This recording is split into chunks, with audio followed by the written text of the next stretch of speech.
आज 10 जुलाई 2026 है। दिन है शुक्रवार का और मेरा नाम है प्रदीप शुक्ला। यह वीडियो सिर्फ एजुकेशनल पर्पज है। ना मैं कोई भी स्टॉक खरीदने की सलाह देता हूँ, ना ही बेचने की।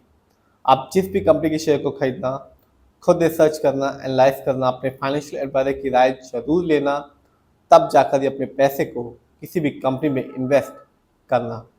आज बात करने वाला हूँ अपोलो माइक्रो सिस्टम लिमिटेड के बारे में, क्योंकि इस कंपनी ने एक्सचेंज को बताया कि कंपनी ने एक दूसरी कंपनी का अधिग्रहण यानी कि एक्वायर किया है।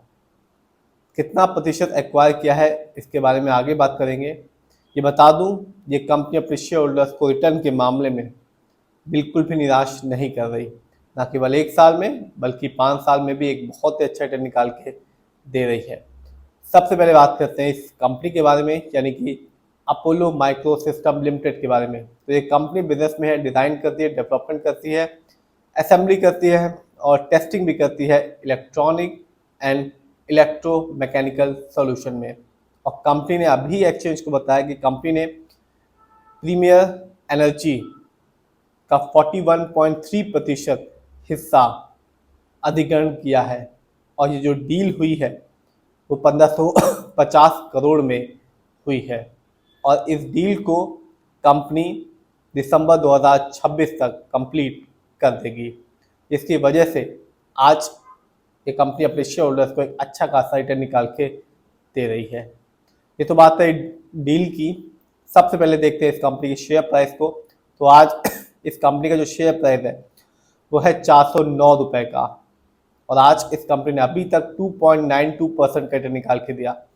रीज़न बता चुका हूँ, कंपनी ने प्रीमियर एनर्जी का 41.3% अधिग्रहण किया है और ये डील हुई है 1550 करोड़ में। और कंपनी को ने बताया है कि यह डील दिसंबर 2026 तक पूरी कर ली जाएगी। ये तो बात है आज की, लेकिन मैं हमेशा कहता हूँ, हर वीडियो में कहता हूँ कि आप लॉन्ग टर्म रिटर्न देखना, तब जाकर ये अपना पैसा किसी भी कंपनी पे लगाना। यदि बात की जाए 1 साल की, तो 1 साल में इस कंपनी ने अपने शेयर होल्डर्स के पैसे को दुगना कर दिया। जिन्होंने मान लीजिए 1 लाख रुपए लगाए होंगे, कंपनी ने 1 लाख को बना दिया 2 लाख रुपए।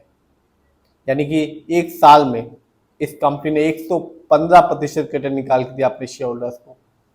यानी आज से ठीक 1 साल पहले इस कंपनी के शेयर प्राइस था 186 रुपीज़ का, जो आज के दिन है 409 रुपये का।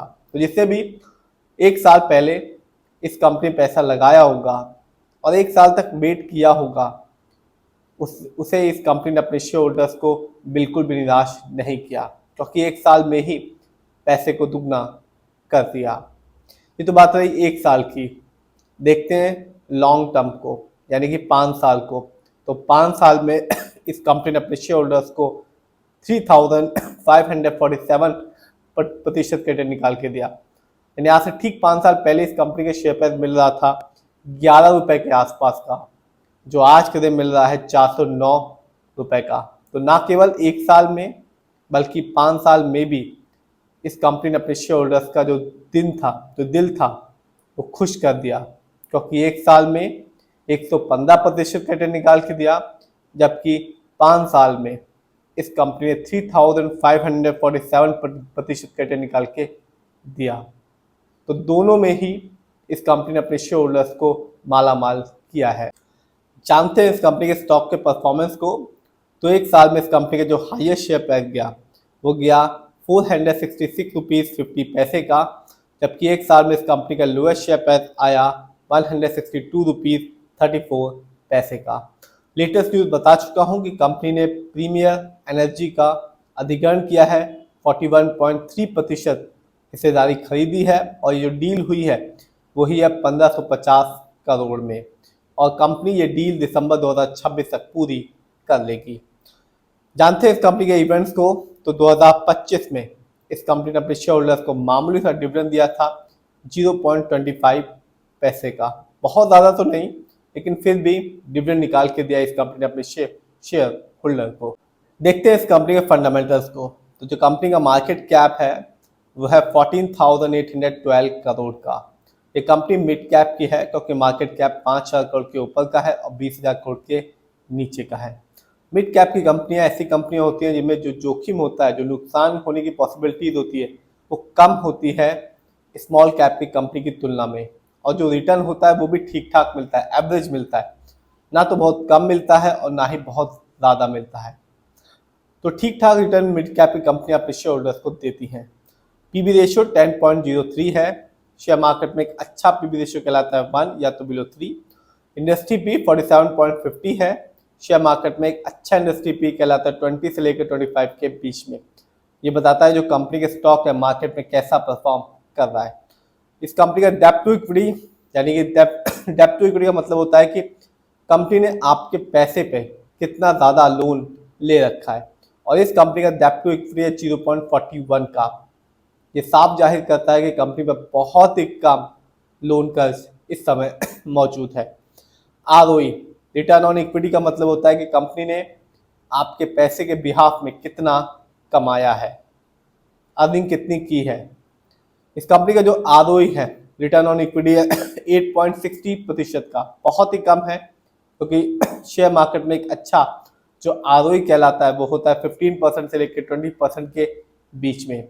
और मेरा मानना है कि आप जब भी किसी कंपनी के फंडामेंटल्स को देखें तो आरओई जरूर चेक करें, क्योंकि ये बताएगा कि कंपनी कैसे आपके पैसे को इस्तेमाल कर रही है।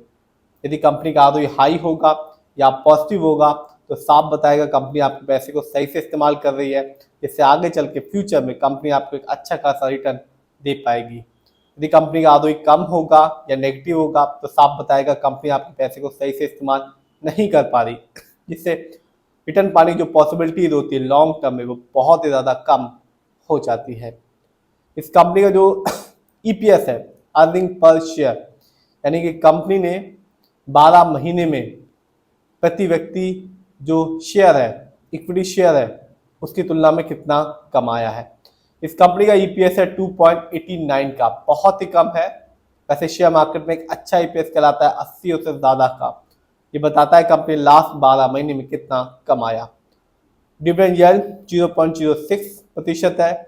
शेयर मार्केट में एक अच्छा डिविडेंड यील्ड कहलाता है 2% से लेकर 6% के बीच में, और हाई डिविडेंड यील्ड हमेशा अच्छा माना जाता है। बुक वैल्यू का मतलब होता है कि यदि कंपनी अपनी पूरी संपत्ति को बेच दे और अपने जो लायबिलिटीज है, जो देनदारी है, उसको चुका दे, उसके बाद जो बचता है अमाउंट, वो अमाउंट जब शेयर होल्डर्स को बांटेगी कंपनी तो पर शेयर होल्डर्स के पास कितना कितना पैसा जाएगा। तो कंपनी का बुक वैल्यू है 39.73 का, और जब कंपनी का बुक वैल्यू बढ़ रहा होता है हर साल तो ये एक बहुत ही अच्छा पॉजिटिव साइन होता है। फेस वैल्यू 1 है इस कंपनी का। फेस वैल्यू का मतलब होता है कि जब कंपनी ने पहली बार अपने शेयर को लॉन्च किया था तब उसकी कीमत कितनी थी। फेस वैल्यू का कंपनी की ग्रोथ से कोई लेना देना नहीं होता। जानते हैं इस कंपनी के फाइनेंशियल कंडीशन को। तो मार्च क्वार्टर में इस कंपनी का रेवेन्यू था 296 करोड़ का, जबकि 2025 में इस कंपनी का ईयरली रेवेन्यू था 565 करोड़ का। प्रॉफिट मार्च क्वार्टर में इस कंपनी का प्रॉफिट था 37 करोड़ का, जबकि 2025 में इस कंपनी का ईयरली प्रॉफिट था 56 करोड़ का। जानते हैं किसका कितना पैसा अपोलो माइक्रो सिस्टम पे लगा हुआ है। तो प्रमोटर यानी कि इस कंपनी के ओनर्स जिनका पैसा इस कंपनी में सबसे ज़्यादा लगा हुआ है, प्रमोटर की होल्डिंग है 50.27% की। रिटेलर्स यानी कि आम पब्लिक, जनरल पब्लिक, यानी कि हम लोग का पैसा इस कंपनी में लगा हुआ है 41.76% का।